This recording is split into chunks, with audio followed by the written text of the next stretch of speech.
জীবনের সকল ক্ষেত্রে ইহুদি খ্রিস্টানদেরকে অ্যাভয়েড করে চলবেন। ওদের তরিকায় কোনো কাজ আপনারা করবেন না। ওদের তরিকায় চুলের কাটিং দেওয়া, ওদের তরিকায় পোশাক পরা, ওদের তরিকায় যে কোনো পথ অবলম্বন করা হারাম। এমনকি আল্লাহ রাসূল সাল্লাল্লাহু আলাইহি ওয়াসাল্লাম বলেছেন, এই যে মসজিদে সাহাবীরা জুতা পরে নামাজ পড়তেন, আল্লাহ রাসূলও পড়তেন, যেহেতু মসজিদ কাঁচা ছিল। কেন পড়েছেন? ইহুদি খ্রিস্টানরা খালি পায়ে নামাজ পড়ে, ওরা ওদের উপাসনায় বা প্রার্থনালয়ে খালি পায়ে যায়। আর আল্লাহ রাসূল সাল্লাল্লাহু আলাইহি ওয়াসাল্লাম মসজিদ নববীতে স্যান্ডেল পায়ে দিয়ে বা জুতা পায়ে দিয়ে বা চামড়ার মোজা পরেই মসজিদে নামাজ পড়তেন। সাহাবীরাও পড়তেন। একবার জুতাতে নাপাক ছিল, আল্লাহ রাসূল জুতা খুলে ফেললেন, দেখা দেখি সাহাবীরা খুলে ফেললেন। তারপরে আল্লাহ রাসূল বললেন, তোমরা জুতা কেন খুললে? বললে, ইয়া রাসূল, আপনি যে খুললেন আমরা খুলে ফেলেছি। বললো, আরে আমার জুতাতে নাপাক আছে, এটা জিবরাইল আমাকে বলে গিয়েছে যে ইয়া রাসূলুল্লাহ আপনার জুতায় নাপাক আছে, এটা আপনি খুলে আজকে নামাজ পড়েন। তো তোমাদের জুতায় তো নাপাক নাই, অতএব আপনারা খোলা ময়দানে যখন ঈদগাহে নামাজ পড়বেন বা আপনারা জানাজার নামাজ পড়বেন, স্যান্ডেল পায়ে দিয়ে পড়বেন, কোনো সমস্যা নেই। পরিষ্কার যদি স্যান্ডেল হয়, পরিষ্কার জায়গা হলে আপনি পরিষ্কার স্যান্ডেল পায়ে দিয়ে জানাজার নামাজ পড়বেন, ঈদের নামাজ পড়বেন, কোনো সমস্যা নেই। কিন্তু আমাদের মসজিদ যেহেতু পাকা, এখানে নোংরা হয়ে যাবে, তাই এই মসজিদে আপনারা স্যান্ডেল পায়ে দিয়ে পড়বেন না, কিন্তু মোজা পায়ে দিয়ে পড়তে পারবেন, মোজা পায়ে দিয়ে আপনারা নামাজ পড়তে পারবেন। তো এই ক্ষেত্রে আল্লাহ রাসূল বলেছেন, ইহুদি এবং খ্রিস্টানরা তাদের উপাসনালয়ে স্যান্ডেল পায়ে দিয়ে যায় না, তোমরা স্যান্ডেল পায়ে দিয়ে আসো। তার মানে ওদের বিপরীত করো। ইহুদি খ্রিস্টানরা বাড়ির আঙ্গিনা পরিষ্কার করে না, তোমরা ওদের বিপরীত করো। ইন্নাল ইয়াহুদা ওয়ান নাসারা লা ইয়াশবিগুনা ফাকালিবুহুম, ইহুদি খ্রিস্টানরা দাড়ি চুল রঞ্জিত করে না, মেহেদি লায় না, তোমরা ওদের বিপরীত করো, মানে নাও।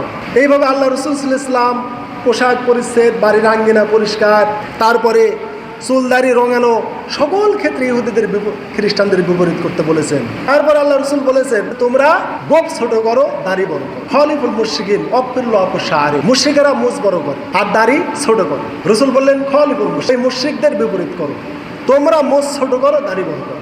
ইরানের লোকেরা সেই টাইমে অগ্নি উপাসক ছিল, তারা মুজ বড় রাখতো, দাড়িগুলো তারা ছোট রাখতো। দুইটা রাষ্ট্র রসুলের সাথে কথা বলছে, আল্লাহ রসুল ঘৃণায় কথা বললেন না, ওদের মুজগুলো ছিল বড় আর দাড়িগুলো ছিল ছোট। আল্লাহ রসুল ঘৃণায় ওই দুইটা রাষ্ট্রদূতের সাথে কথা বলতে চাইলেন না। পরে সাহাবীরা বললেন, ইয়া রাসূলুল্লাহ, রাষ্ট্রদূত ইরান থেকে এসেছে, পারস্য সম্রাটের কাছ থেকে এসেছে, আপনি কথা বলেন। বললো, ওদের সাথে কথা বলতে আমার ঘৃণা লাগে, ওদের একই অবস্থা, মানে মুজগুলো বড়। তখন আল্লাহ রসুল বললেন, ঠিক আছে, কথা বলছি। পরে আল্লাহ রসুল কথা বললেন, এক পর্যায়ে বললেন, দেখো তোমাদের মুজগুলো এত বড় কেন, গোপগুলো এত বড় কেন, দাড়িগুলো এত ছোট কেন?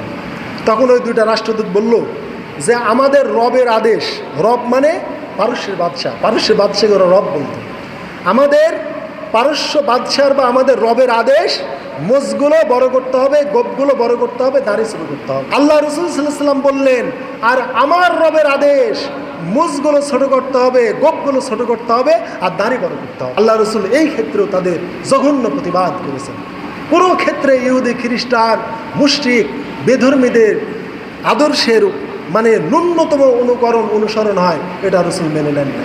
অতএব আমি আপনি মুসলমান, আমাদের মুসলমানের সন্তান, আমরা আজকে আর্জেন্টিনার পতাকা ওড়াচ্ছি, ব্রাজিলের পতাকা ওড়াচ্ছি, আজকে আমরা মেসির জার্সি পরছি, আর্জেন্টিনার জন্য দোয়া করছি, তাদের সমর্থন করছি, বিলকুল নাজায়েজ, হারাম। কিয়ামতের দিন ওদের সাথে আপনার হাসর-নাসর হবে।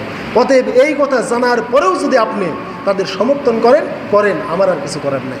কিন্তু ইমাম হিসাবে যতটুকু দায়িত্ব আমার, আমি অতটুকু আমি বলার চেষ্টা করেছি।